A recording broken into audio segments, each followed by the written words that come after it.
So we're going to start today's activities off with a panel talk by musicians that are really steeped in it. They're doing this for a living, and we thought it would be interesting for you to hear about it. So I'm going to introduce them one at a time, and I'm going to sit down. And so first, we have Aaron Goldberg, class of '91.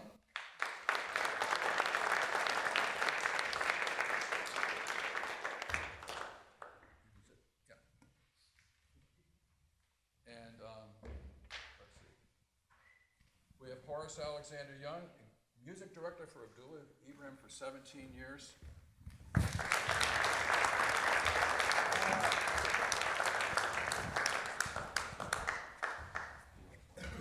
We have Baron Timus, class of '78, currently teaching at Cambridge University.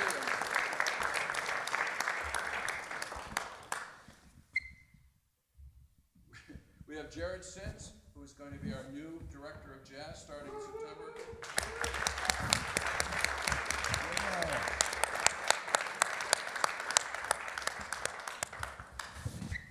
We have Henry Taylor, Milton grad class of 2000. 2020. I knew it had some twos in it.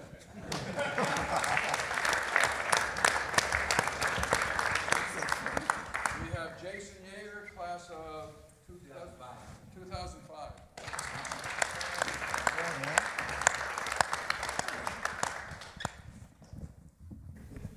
it. 1, 2, 3, 4, 5, 6. Okay. And me. Thanks. Are these working? Yes, I'm going to use mine. Hello, everyone. Thank you for coming to this amazing celebration of Milton Academy Jazz program, and started by someone who will remain nameless, who happens to be sitting close to me. Horace? Not me. I have the honor of hosting this panel, which basically means that I get to ask the questions and maybe answer some of them too, but I get to ask them. So I'm just going to start with my first question for everyone on my esteemed panel, our esteemed Milton Academy Jazz panel. This is one of my favorite questions, so I'm looking forward to everyone's thoughts on this. What are some of the values and skills that jazz has taught you? And have you applied any of them to your life more broadly? Would anyone like to begin? Go for it. Hello. It's amazing to be sitting here with these folks. I graduated in '78, a long time ago, and it's so great to have people from different periods, all who have this thing in common with this person on the end here. But anyway, so that question is pretty amazing because for me, I'm teaching a class right now at Concordia University. It's called Jazz and Sustainability. And one of the sets of things that I have my classmates read, their classmates, my students, read is a book by this guy named Frank Barrett. It's called Yes to the Mess. It's about, you know the book? Okay, it's a pretty cool book. It's one of a bunch of books that came out in the early 2000 teens about jazz principles and how they apply to organizations or can apply to organizations. Most of a lot of the people who've been interested in a lot of these books and have applied them in the context of building organizations have done so at a corporate level, and they've been using these a lot of jazz principles to, sort of inspire employees and managers and other folks. But anyway, so I'm not sure if I can remember all 7 of Frank Barrett's principles, but a lot of these books pretty much talk about the same things or similar ones. They have different terms for them. And one of them, the first principle is learn to unlearn. So that's one of the things that jazz, when you look at all the great jazz groups, not all of them, but many of them, that's one of the things that is constantly happening is people have to be able to break out of patterns in order to innovate. And so that's one of the things that I try with myself, not always successfully. Always kind of examine the ruts that I get into, and I use jazz in my practice actually of trying to get better, as probably most of us have for a lot of years, to like sort of dig into those pathways in your brain and your behaviors, and try to in your practice find new things, and then you hopefully as you're doing that in that way, you find other ways that you might break patterns that aren't necessarily the best. And then so the next principle is say yes to the mess. So there's a certain amount of so it's the name of the book, it's that, and that it has to do with being able to not necessarily be messy, but accept the fact that there's a certain amount of chaos that you have to deal with as you go through, especially the conditions that we're dealing with in this world at this time. And if you're not able to accept that there is chaos and things that you can't control to build your organizations, your own life, whatever, then you're kind of at a disadvantage. The third principle, as I remember it, is learn to perform and experiment at the same time.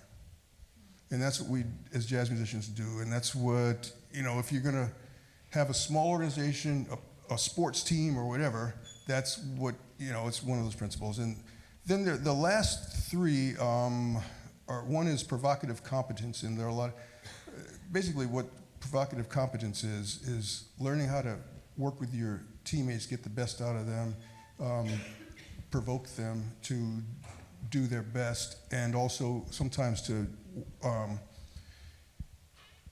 as a team, find the synergies that make them achieve better than what any of them could have done on their own, and better than they probably knew they could. So sometimes the provocative competence part, it puts people in uncomfortable situations, and so for me, sometimes when I'm going in an uncomfortable situation, I got to ask, what are the reasons that I'm in, that I'm uncomfortable? Am I uncomfortable because I'm afraid of what people are thinking of me, or uncomfortable because I know I can't do it?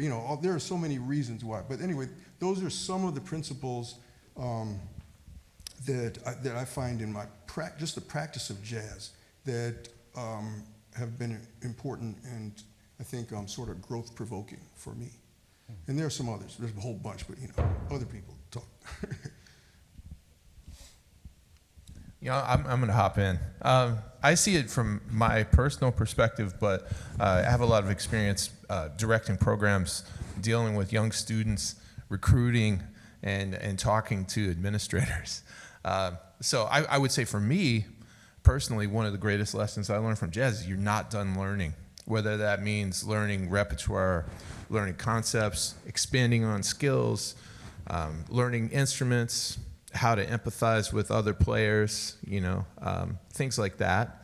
And that, I think, is going to be really valuable with Milton students. We have really, really smart students. And it's inspiring what jazz is, because sometimes, I have a lot of students that are engineers, and they get an engineering degree, they become engineers. They're done learning.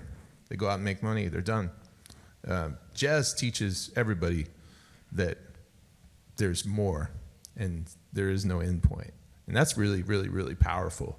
And I think another thing that's really, really important is we make mistakes and we embrace them. Sometimes mistakes are better than the first intention. And I think those are powerful things. I think some of the values that I first learned here at Milton, playing in Bob's classroom, that have had the biggest impact on my life outside of music as well as in music, are listening and non-judgment. So I think that applies to my relationship with my spouse, my relationships with my friends, colleagues, students, and not just in musical situations, but when they're telling me something, when something is upsetting, or when something is celebratory, or when something is a happy occasion or traumatic occasion. I think the ears developed in a jazz classroom can serve students super well in their personal and professional lives, in and outside of music. Yeah, I was just going to mention cooperation and what it means to take on a supportive role. I play guitar, and often that means like you're playing a rhythm part, and you got to be aware of everybody else in the group, and that you're not like stepping on people's toes, or sort of you're there to support. And one of the things that I learned in your classroom, Mr. Sinecrope, was just to listen and to focus on other people, sometimes more than what I'm doing. And yeah, I think that just that mindset definitely sort of propagates into my life more generally as well. But yeah. For me, and it's been fun listening to everybody else's perspective. But from my personal experience, my goal was to be the best musician that I could be, first of all. So in studying music, I became exposed to a lot of different musics or styles. But what I find about jazz, it is the one style of music where things are not the same every time you play. Composed music is what it is on paper, and everybody wants to point at classical music when they make a statement like that. There are forms of classical music that have variances, and then also you listen to a flute player like Jean-Pierre Rampal play the Bach sonatas and James Galway. It's not the same notes, but the heart and the personality of the player is there. So that's a rabbit hole a lot of people want to go down when they say the freedom of expression is more prevalent in jazz. What they're really avoiding is that jazz changes constantly. And it puts you in situations where people speak other languages, you're in other countries, and yet you can communicate through the way that you play an instrument. And there are not a lot of forms of music that do that. And the same time I play one piece of music in London, I play it in Germany, and I talk to somebody before I play that tune, and my perspective changes. And I don't speak German, but it's spending time with another individual and respecting their culture, respecting their humanity, and the fact that you are invited into a situation. So what I've gotten out of this is that it's a blessing to be able to play this music, but it's also a blessing to see the value in how you connect with other people. It is the communication that I find most valuable in playing this music, because it knocks down all the barriers, because it instantly becomes something that's shared between the listener and the player. That's my 25 cents.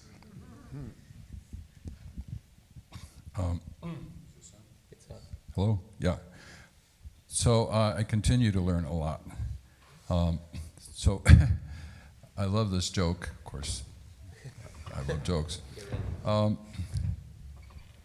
The opposite of pro is con, right? Only in politics. So the opposite of progress is what?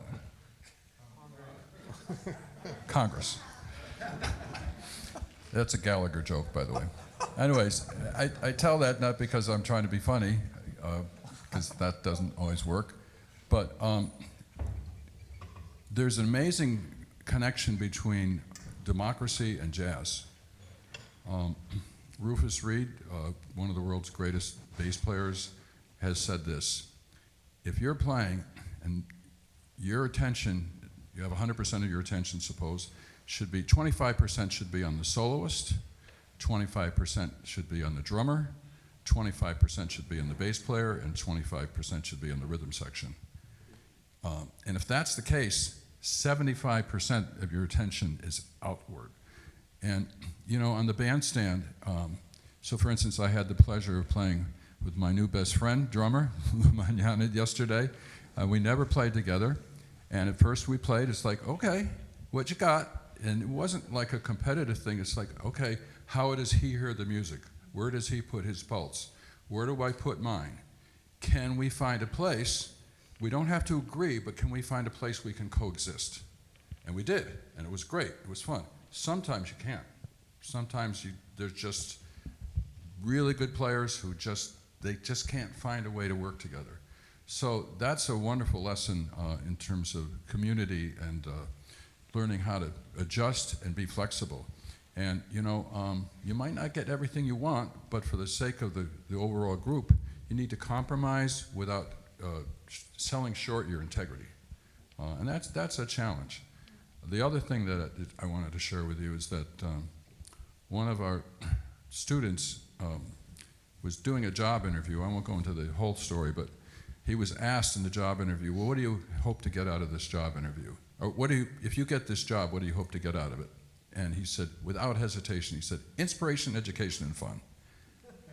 I love it. So now I see my role as in the classroom and outside of the classroom. If I can help students find inspiration, it's not my job to inspire them directly, but if I can help them find a Miles Davis record or a Lena Horne song or some kind of thing that just, oh my God, that makes my heart sing, then most of my job is done, and the rest of my job is to get out of the way and encourage and sort of guide. Education, well, that's kind of obvious. Here we are, and fun.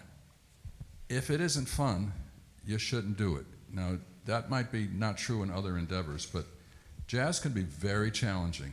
For a lot of people, the part that I think we all enjoy is I don't know what's coming. We're improvisers. It's like, well, what's going to happen? And as Horace said, you play something in England, the next day you're in Germany, it comes out different. That can be scary, but if you can get past that scariness, it's really exhilarating. And we had some adventures last night in the bandstand, and it was fun. I won't go into any more than that, but there was one time when we were playing two different tunes.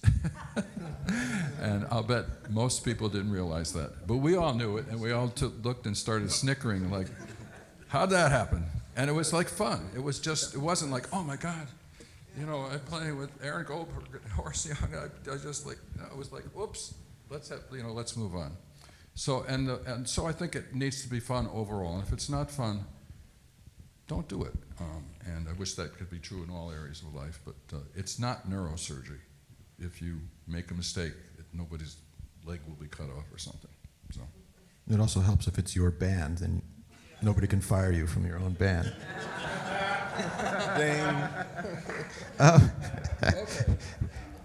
Jazz musicians do get fired for making mistakes. It does happen. Everybody said pretty much what was on my mind. I'll just paraphrase a few of the many life lessons I've learned from jazz into these two. The first is similar to what many of us have already said. Get comfortable with being uncomfortable. Be comfortable in the uncomfortable. That is an incredibly valuable life lesson that I feel like I've applied to not just musical situations, but many social situations. And in fact, we can get to this later in the conversation, but being a jazz musician itself can be uncomfortable. It's a life path that's really not very prescribed, which leads me to my second paraphrased point, which is life is not written down. Unlike Bach, I grew up playing classical music, and many, many people come to me after jazz concerts and they say, yeah, well, I play piano, but how do you improvise? Like, how is it possible to improvise? And they don't realize that every time we open our mouths, we're improvising. Every time we make a decision in life, we're improvising. Life itself is not written down, so it makes perfect sense that we have the tools to play music in the same way. But you have to get comfortable with that, especially as society often presents you paths that are laid out for you. I think my own parents had a bunch of paths laid out for me, and jazz allowed me to realize that I could carve my own path, and life didn't have to be prescribed for me. So let's move on to next question, which is, of course, related. Yeah. Can I just add one more thing? This is really important, and I think it was touched on. Jazz is a universal language. I've been so fortunate to travel, and not as much as you, but I mean,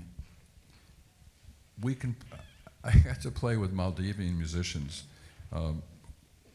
musicians from Maldives, and they showed me their music, I showed them my music, and then we just played together. And you've been all over the world, and You might not speak the same spoken language, but you can communicate in this language. And jazz is such a huge umbrella. I mean, who knows what the term means?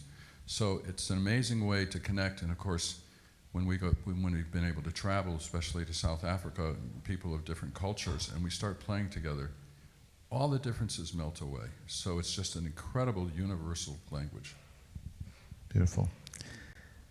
So I'd like to hear everyone's thoughts on why is it so important and potentially developmentally helpful to expose kids to jazz music at the secondary, teenage, high school level, as opposed to, say, later in life? Why is this an important moment? I'd like to run with that first. Alongside a professional career in music, I have always taught somebody somewhere.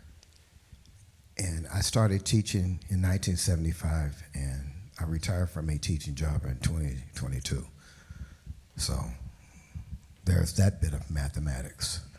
I played my first gig at 13 in 1967, and I'm still playing gigs. So there's that bit of mathematics. Music, and I tell this to all of my students, is mathematics, science, and an English class. There's no separation between all those things. When it's taken out of the school, we have broken an equation that goes all the way back to ancient Egypt. So when you force math and science down children's throat and they don't wash it down with music, they're only getting part of a meal. And that's been a problem in this country, specifically since the mid-1980s. That is where we're suffering. Our math and science scores are still lower than other nations where students study alongside of music. Some of the greatest philosophers, engineers, mathematicians were all musicians. That's history. Can't change that. Galileo is who he is, and he was a musician, so was Da Vinci. So we're only sharing part of the message with our kids. I met a 10-year-old that could walk away and sing something that she just heard. That's a sign that your kid has a gift, and yet she wasn't studying music in school. So we are missing out in this country, and I'll say it, and there are people that can line up from here to the end of the world and disagree with me, and I actually really don't care, because I would not be sitting on this stage with these great musicians in this wonderful, historic institution if it were not for music and the music teachers I had going back to kindergarten, where we studied music and geometry during the primary years. So that's it. We are missing the boat. We haven't missed it yet, but we are missing the boat. That is my personal opinion, and I'm done.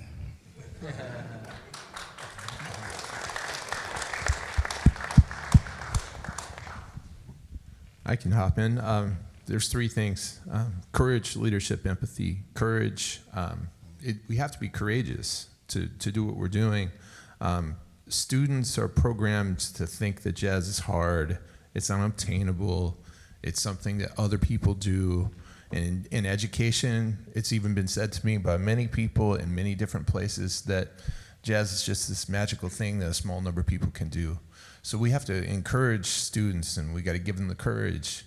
It's got to be a safe space where they can make mistakes, and the mistakes are embraced. So it's really, really, really important. And it goes back to the lessons that we learn. And that's why it should be at this level. The other thing is leadership. I think students learn to be leaders. They learn to self-police themselves and how they practice. There's a lot of practice that happens. But the leadership is also students being able to interact with one another, to be respectful about other students and how music should be played. You know, simple things like just simply counting off. You know, sometimes in the classroom, the teacher always counts off and always conducts. This makes this music really, really unique because the students often are able to go into a room by themselves and have the leadership qualities to be able to achieve musicality, and that's really important. Leadership is huge. And then empathy, is extremely powerful. There are very few people that listen, play jazz, or engage with jazz at any point and are going to tell you that Columbus discovered America. It's just that simple. Jazz and civil rights go hand in hand. You could tell the story of civil rights and the relationships between people in this country just simply through the history of jazz. And that's one of the most important reasons that any student in any school should have jazz.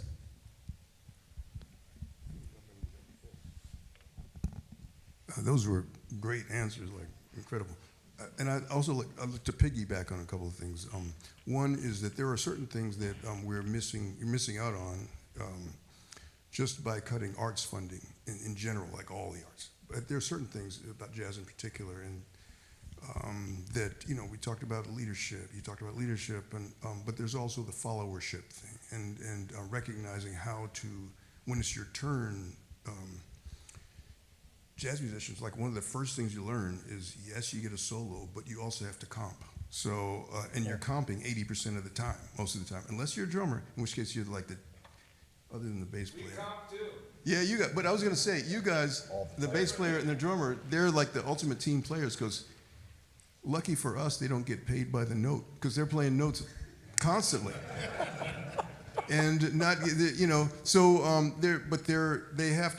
they learn how to make the rest of the ensemble, the rest of the group, and whoever the leader happens to be at that time, look good, sound good, without taking the credit.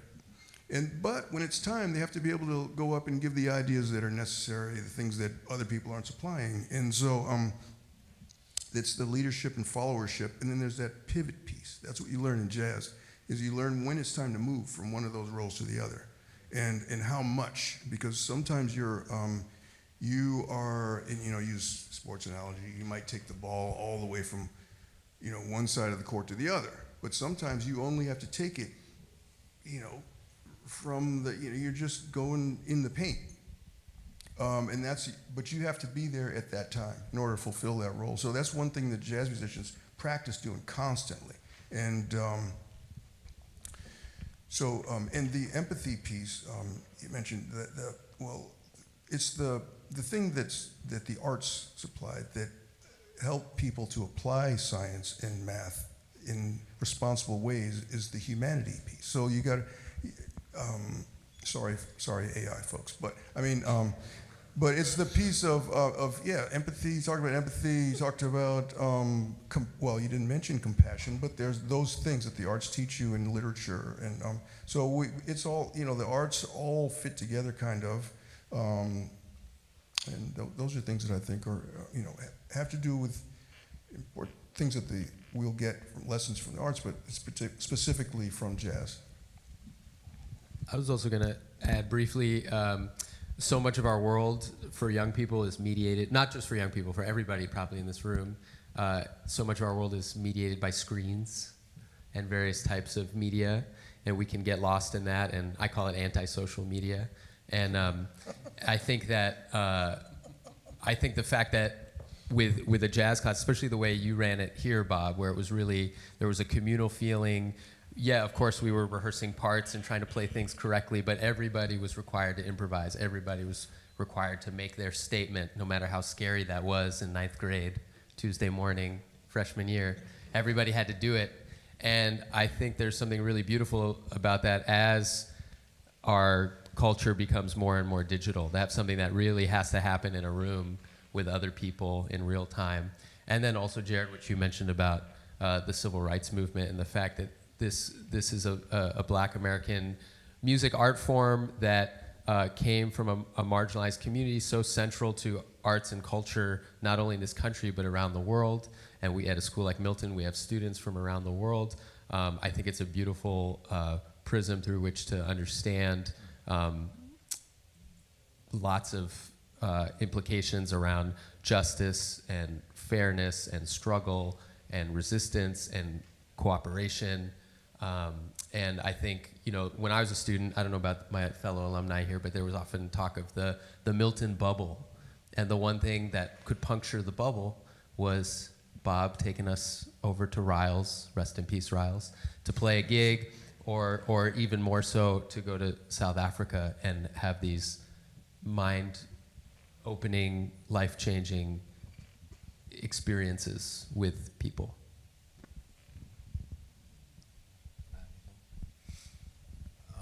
Well, the only thing is that, what was the question again? What was the question again? Why is it important to teach jazz at this developmental level? Why is, say it again? Why is it important to teach jazz at the secondary level? So I have a job.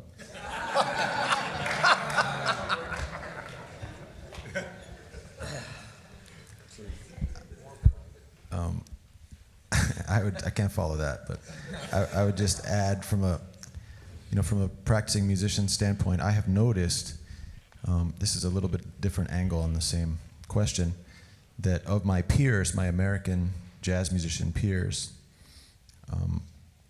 more than 50%, or the majority of us, of all the high schools in America, went to the same 40 or 50 high schools out of the thousands, many thousands, possibly tens of thousands of high schools in America. All the American jazz, the majority, not all, went to the same high schools, and that's for one very simple reason. There is somebody doing the work that Bob Sinecrope has done at Milton Academy for 15 years at that high school, and it's a jazz-loving jazz educator who's given their entire life to teaching the next generation. And a small percentage of those kids actually go on to becoming professionals, but without that small number of high schools and those extremely skilled and dedicated educators, we wouldn't have any American jazz musicians, or we would have a much smaller number. So and why is that? Well, it's too late to learn it once you're at the university level, right? It's just too late. Because jazz is a language, you need to learn it when your brain is fluid enough to learn second and third languages easily.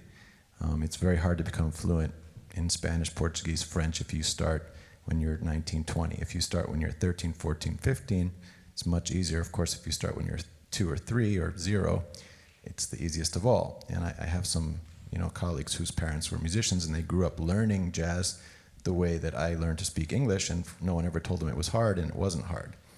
But for the rest of us, high school is our last chance, and it was, I was lucky enough to, get sent to Milton. I think maybe that's enough. I have a couple questions, but I'm going to try to combine them into one, just for the sake of time. They're related, and I think Jason provided a nice transition. So here are my next 3 questions into one. What makes jazz different, profoundly different from classical music and popular music? What is the importance of the oral tradition in jazz? And what makes jazz a Black American, African American tradition, even while we can see that it's increasingly internationalized? Why is it important to teach it as a Black American tradition? And in what ways does it remain a Black American tradition, even as it's spoken all over the world?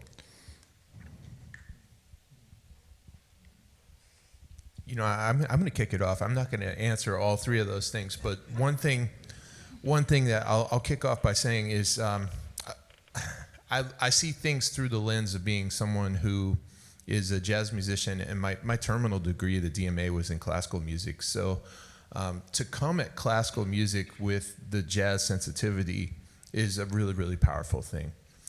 So much of the time, I would go into a wind ensemble rehearsal. The students didn't have anything to warm up on but a chromatic scale, which is kind of an unhip scale, really. But if you use it in the right way. But it's really a tremendous asset to take the jazz ear into classical music, to be able to hear the function of the melody and a chord, to be able to engage in that way. It's a dangerous question because we all love jazz music, and it's dangerous to say that it's better than everything else. That's a dangerous part. But what I think might make jazz slightly different and is kind of the historiography of how we tell the story of jazz. we don't know who invented African drums. African drumming is a movement. And if we think of jazz as a movement, it's a bit different than other styles of music. In other words, if you look at classical music, you see a statue of Beethoven, you see a statue of Bach. If we think about Bach, we think he invented harmony. So in European music, we have heroes. And the best example I think of is there's a Gary Giddens textbook on the history of jazz, and Dexter Gordon's on the front of the text, but he's not mentioned in the entire book. It makes no sense. So jazz doesn't fit in the same kind of box as these other styles. It's ear-guided, and there are trends in jazz right now. And Aaron, you could probably speak better to that. Jason, you could speak, and you guys are in the thick of it, the trends of jazz. But overall, it's a movement. And if we think of it that way, it kind of, it distinguishes itself differently than the history of rock music or, classical music history or, other genres. I'll chase that briefly, and I think it should be celebrated. I'm just going to put this out there. I don't use the term African American because that's a different experience. Black American is my personal choice because of a long list of reasons. But the Black American experience is unique, and jazz is a part of that tradition. The other part of it is, as a nation, we are divided by prejudice, and it's there. And other nations don't have the same type of challenge where nationality can be viewed in a different way. So part of getting past the race thing is acceptance. So if it's a Black American art form, part of Black American is the word American. And it's something that we all live with and celebrate. Long before Jackie Robinson ever stepped on a baseball field, jazz integrated the United States. But that's not taught in school. And that's a problem. The blues is universal all over the planet, and it's the foundation harmonically and stylistically of every form of of American music, including jazz. But that's not necessarily taught either. And my personal experience, someone that grew up most of my entire life actually under complete segregation, is that my saxophone teacher when I was young was Caucasian and had played in the Glenn Miller Band.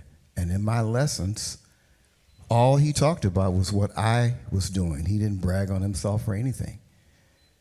And he and a gentleman that owned a music store in my community, they knew each other and played together in New York, but in Houston, they were part of two separate musicians' unions. But when my father sent me to the man in my community, he was ill. He sent me to a man named Hal Tennyson that had been in the Glenn Miller Band.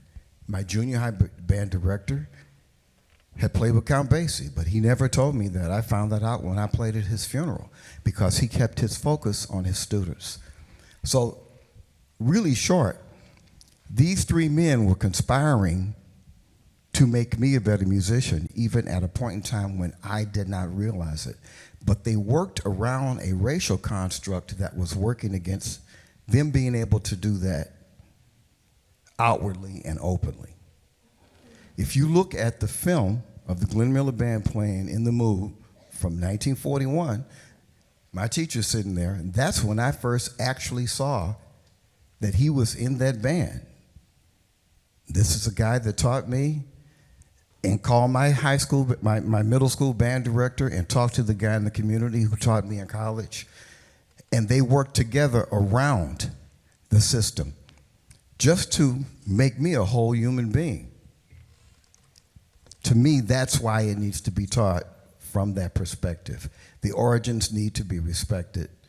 The fact that it has become the shared experience is even more significant because it is one place in our country where people have worked together outside of race.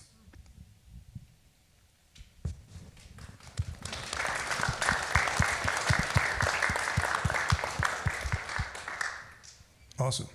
Yeah. There are a lot of social reasons and artistic reasons to teach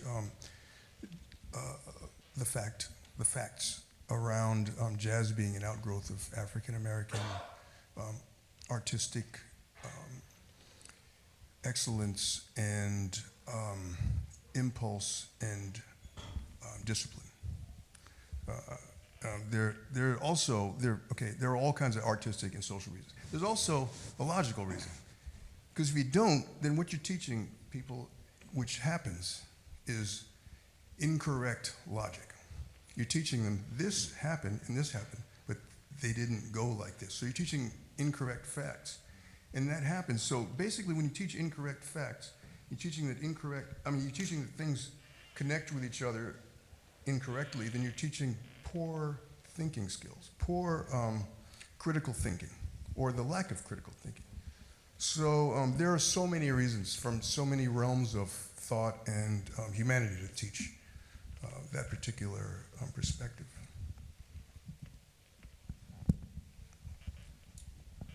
What was the question about the oral tradition? That was part of it, right? Yeah, what is the role of the oral tradition or the aural tradition? You're right. Both? Oral. I think learning music by ear is a fundamental part of this music, and just the way, Aaron, you made the comparison to learning a language. A few of us have. Just the way that, I remember taking Spanish classes here at Milton and doing pretty well and feeling like I could hang. And then I had the good fortune to go on the Spanish exchange at the end of my junior year. And that was like being thrown in the deep end, like sitting in at the Blue Note or somewhere, and suddenly had to sink or swim with the native speakers.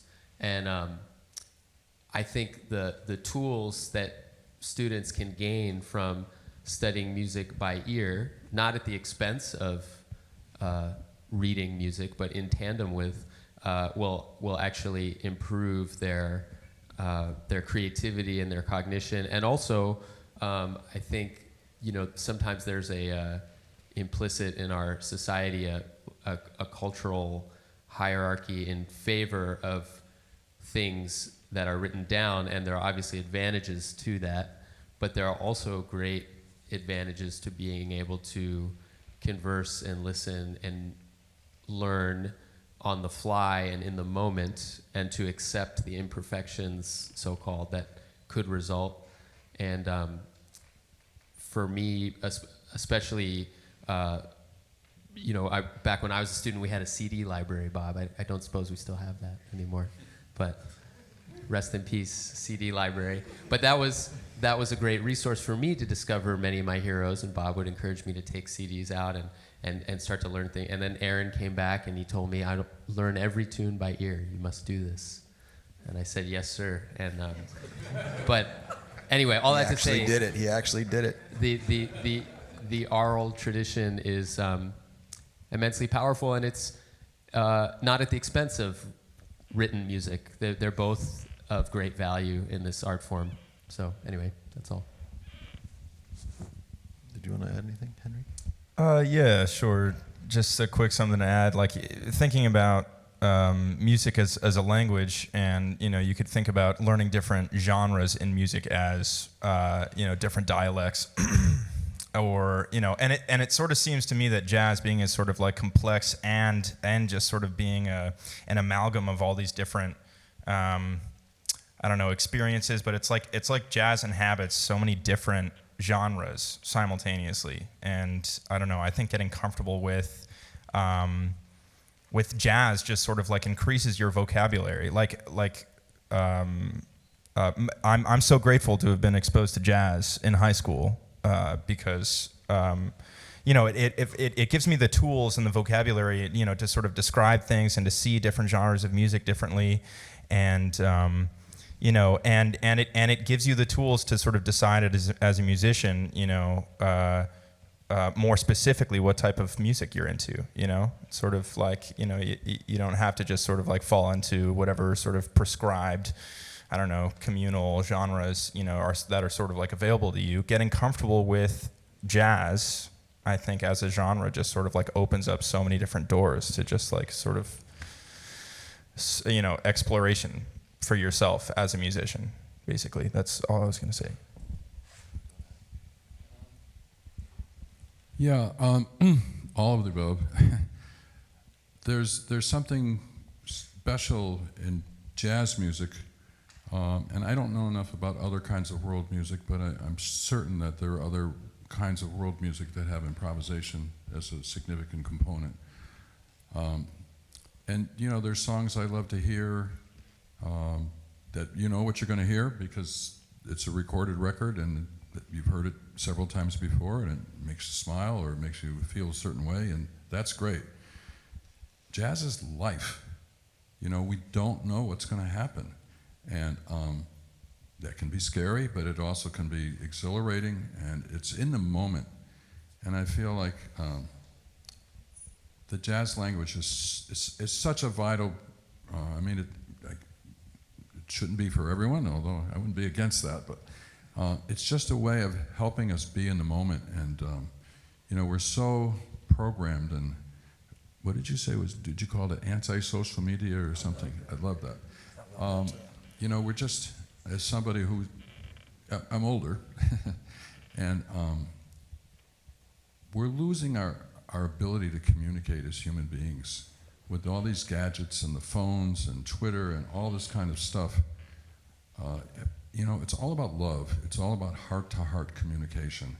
And I think jazz is one of the bastions that's preserving that ability to be spontaneous, be in the moment. And when you get to a level where you can interact with other jazz musicians, it's real. It's life. It's spontaneous.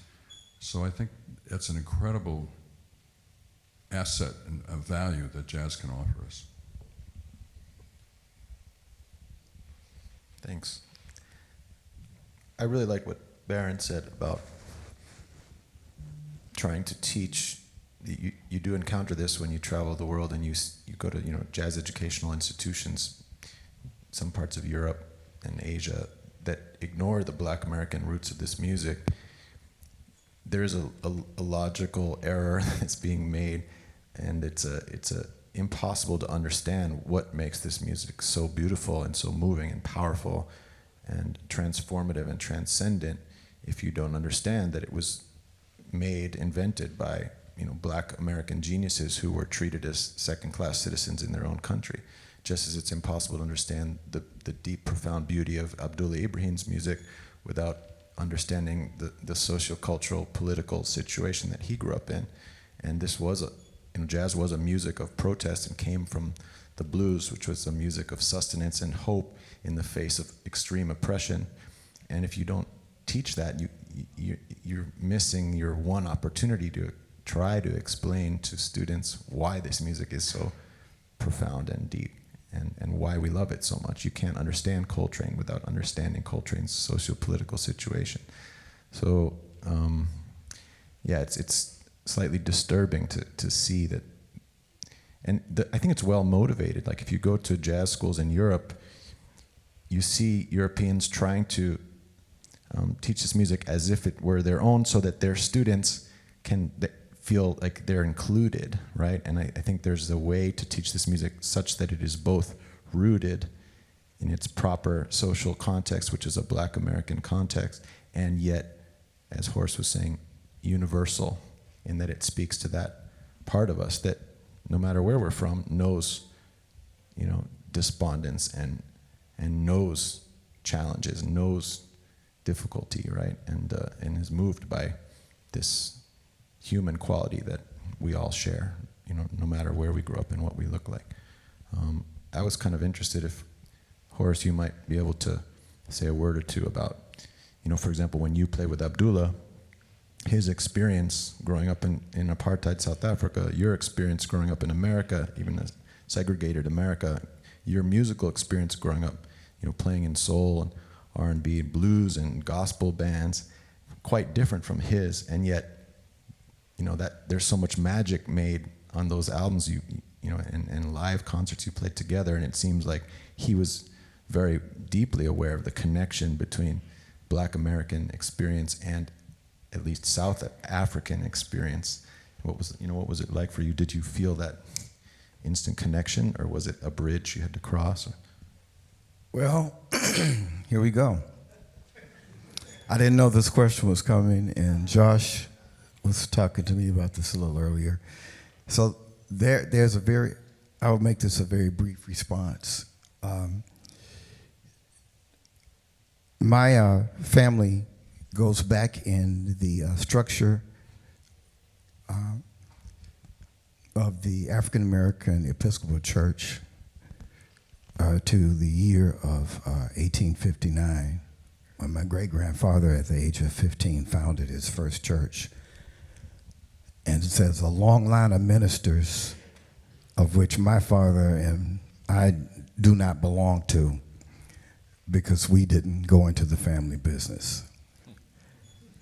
Two of my uncles, however, were missionaries, and they built churches in South Africa. And Abdullah Ibrahim went to one of those churches and heard my great uncle deliver a number of sermons. So that actually is the link between he and I, although when I auditioned for his band, I didn't know that at all. So there's a story, and I won't mention names but Abdullah and my name, but the audition that I was in was a fixed audition, and it was skewed so someone else would be chosen. And we played the first tune, a tune called John Cape Town Flower, and Abdullah got up afterwards and left the room for 45 minutes. And so I figured, I said, okay, this is, he didn't like the way that I played, because I was sitting right next to him. So he comes back in, and the audition goes on, and the person who was leaving the band sat between me and the person I was playing against and coached him through the entire audition. So I took the subway back. I was living in New York at the time, went home, and I said, I'm not going back to the second day of this. This is a waste of my time. And the phone rang about 2:30 in the morning, and it was Abdullah's manager, and he said when he left the room, he was having an out-of-body experience because he felt that he was a 12-year-old boy in a church in Cape Town when he heard me play. I said, okay. And at that time, I had to get out of my ego and out of myself, because there was no way he knew who I was. There was no way he knew anything about that. Now, I guarantee you, this isn't a sermon. We won't pass the plate or any of that. I didn't go into that line of work. But no, I will not be selling Bibles. But that's, sometimes you realize that it's bigger than you. It's bigger than your personal trip. That is something else at play, and you just have to get out of the way of that. So I told his manager, I said, well, that's really interesting because my uncles built that church. So the next day I went back to the audition. I was selected for the band, and I stayed in his band 17 years, which is how I met Bob. So that moment is why I am sitting here. That moment was linked to a long line of things that were at play. And if I hadn't gotten out of the way, none of that would have occurred. So the story has a lot of different passageways, but I went to see Joshua Redmond at a nightclub in Houston many years ago. One of my students took me there as a gift for lessons and stuff that had happened. And I helped him with his West Point audition and all of that. And so he takes me out to hear Joshua Redmond, and I look up, and the piano player is Aaron Goldberg. I said, I know that dude. Somebody that I met here at Milton. Well, actually not here at Milton. Someone who came to hear when Bob brought them down to a nightclub. I was playing on Abdullah, and he's sitting next to me right now. This would not happen. I would not be here if I hadn't gotten my ego out of the way. So that's the very first thing I think about, and that availed me to going to South Africa several times, other places around the world playing music, but realizing it was not only about something from which I would gain, but it was about using that opportunity to empower other people with what music would bring to them. Because it certainly brought something really magnificent to me. So I'm sorry if that was a little long, but that is the direct answer to your question. And yes.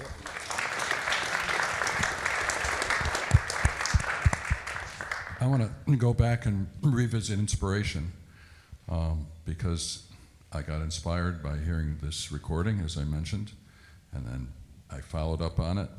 And then Milton Academy is amazing, connected. It turned out one of our parents, who was chairman of the architecture department at MIT, and he was Caucasian, he had snuck Abdullah into his basement because you weren't supposed to intermingle, and recorded him. And they had a lifelong friendship.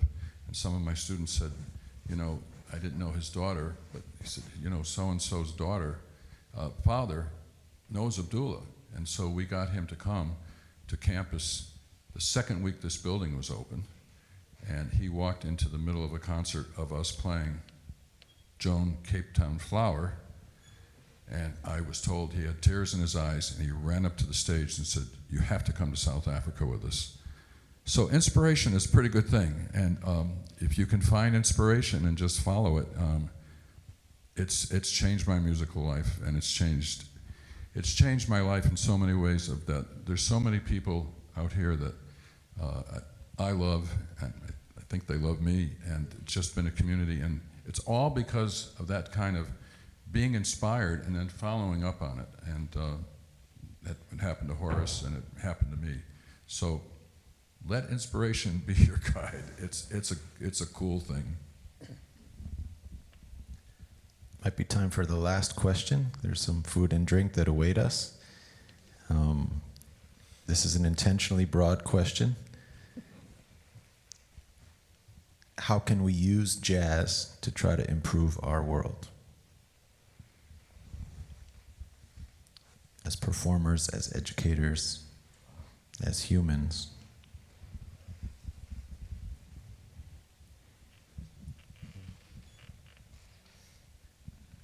Or what is one way in which maybe we can each contribute one way?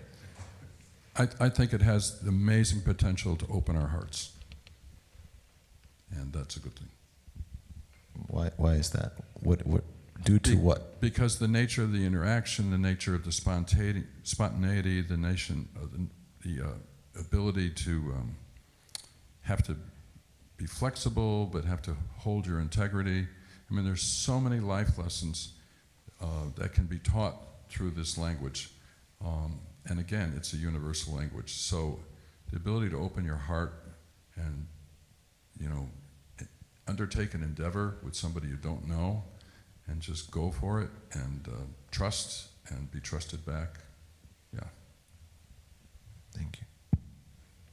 I'll make this one quick. I'm assuming everybody here has listened to jazz or listened to jazz music or one piece of music, and you may have a favorite piece of music. But if you know some people that don't listen to the music at all, take your favorite jazz tune and send them a link and say, you know, we're friends. I'd like for you to listen to this. And if you don't really have an idea of what to send, there's a piece of music called The Single Petal of a Rose, written by Billy Strayhorn, played by Duke Ellington. You share that with any human being on this world, and they will stop and listen to it. It will move every fiber of your being. And you've actually heard it before and probably didn't know what it was. It's been used in several films. But share the music you love with someone else, or take a tune or a suggestion from a musician and send it to someone. And there are several pieces of music that are like that you can't get past once you hear it. But for me, that's the one that is probably the most empowering. I recommend Joan Cape Town Flower. By the way, Joan is Abdullah's sister-in-law. I think all the, what you're talking about, basically exposing people to the music, exposing people to great art at the right times, it can change their behaviors, change their thinking in their behaviors. So expose people to the music. Also, in our making of the music, in our own craft, and our working together, try to the best we can, embody the principles that we think are fair. And so, in other words, right now, jazz and gender are two things that people are thinking about a lot. The next generation of musicians, because there are a lot of girls who would have been killer people in the history books who didn't make it as killer people in the history books because they didn't get the chance to jam and hang out with the boys.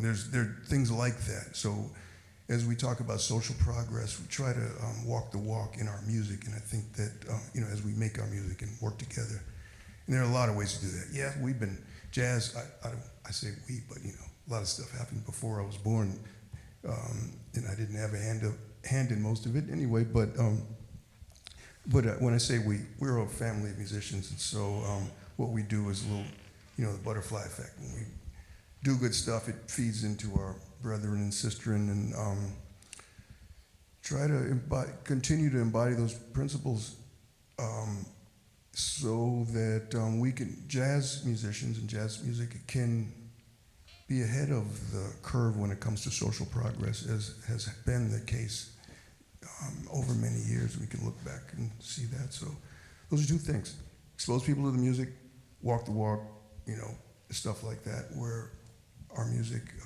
makes the world better, can make the world better. I'll just say, for jazz to happen, people have to open up their ears and open up their minds so the listener can receive the music. Every conflict, every issue that we have on the earth right now, conflict, crisis, misunderstanding, it can all be cured with empathy, and that the opening the ear and opening the mind, the empathy that the audience gives the performer and the performers give one another, that's the key to fixing the world. I would also add, aside from the long legacy of works of jazz recorded works that have addressed injustice and inhumanity and struggle, particularly faced by the Black American community historically, there are certain sort of like aphorisms that have had a lot of sway over me that I heard from another mentor to me and some of us, the pianist Danilo Perez, and he passed them on from his mentor, the great Wayne Shorter. And one is play how you want the world to be. So if you want the world to be a kinder, more compassionate, more empathetic place, you're not just going to shred on your instrument to impress your friends and ignore what everybody else in the band is doing. You're going to play with empathy and honest communication and exchange of ideas, and cooperate. And the other is that your humanity is your instrument. So aside from working on scales and sound and time, all of which are hugely valuable and fundamental to the music, being the best person you can be. And I feel like Bob's program here at Milton instilled that in all of its students, and is a really beautiful thing that is carried forth through the music, which I also feel is really best. I have a lot of favorite records, I'm sure we all do, but nothing can replace the live experience of sharing the air with people and experiencing the music together with the audience. There's, it's one human family, one social endeavor. So that's how I would say it addresses those challenges. I have, wrap it up. I'll wrap it up with my 2 cents. My first cent is that I remember being in first year jazz improvisation class and not knowing what a C major chord was. Could play only Rachmaninoff, and it was time to take a solo on a blues. And I remember saying, "But Mr. Synchro, what do I play? There's nothing written to play." what do I play? I was shy. I didn't want to play something wrong, so I wasn't playing anything. And he said, sing. I was like, what do you mean? Sing anything. That made me even more nervous. And just sing a note, sing a note. And you'll find one that sounds good. Okay, I tried to sing a note, it's probably F, because we were probably playing F blues. I probably sang the root. And he said, yeah, try that note. So I had to find the F, and I just played that F. Bow, bow, bow, bow, bow, bow. And he was like, yeah, exactly. That's it. And I didn't realize that I was learning quite an important, not just music lesson, but also life lesson. Be humble and be true to whatever you feel and whatever you hear. And I think that's a nice principle that we can apply to our lives in general. So that would be my 1 cent. My 2nd cent is that maybe the greatest privilege that I've felt like this music has given me is the chance to travel and to play music all over the world. And when you travel, especially when you get out of the loop of, going to the more familiar countries, to America and more closely related places, like England or even France, Spain. I also did that Spanish exchange, which is not a coincidence, because it can't be a coincidence. Ears were open to language, right? Like ear training. Anyway, I was in Cuba a few weeks ago. I was in Angola. I was in Haiti. I was in China. I was in Korea, South Korea, Taiwan. Cultures that are actually quite distinct. Tunisia, Palestine. And what you end up learning is actually everyone is quite similar. We have cultures and political systems that in some ways influence us, can divide us. I was in Cuba and I met some Venezuelan guys, and we were playing music together, and they had their preconceptions of my country. I had my preconceptions of their country. Music created a conversation. I could learn, see how they view their government critically, positively. They could learn the same from me. They got rid of their preconceptions of Americans as, Trumpers or imperialists. Some of us are, of course, but not all. And they learned that, my country, our country is complex. I learned that their country is complex. I learned that there's, positives of the Cuban political system. For example, music education in Cuba is quite incredible and overwhelming, actually. And there's extremely deep flaws in the system. But if you just rely on the news, even in our, internet-driven, smaller world, it's quite misleading. You can end up with a lot of misconceptions about, who is your enemy, who is your friend, and how divisions are inevitable, and we need to, fight before we get conquered. And I think, it's music, even if you're not traveling, can help us to find common ground. But if you're traveling, you really get to see other places from the inside and meet people on a deeper level. So I've been very privileged from that experience, and I value it extremely highly. So anyway, it's time to eat and drink. Thank you so much to all the panelists, and thank you so much, Bob Sinecrow.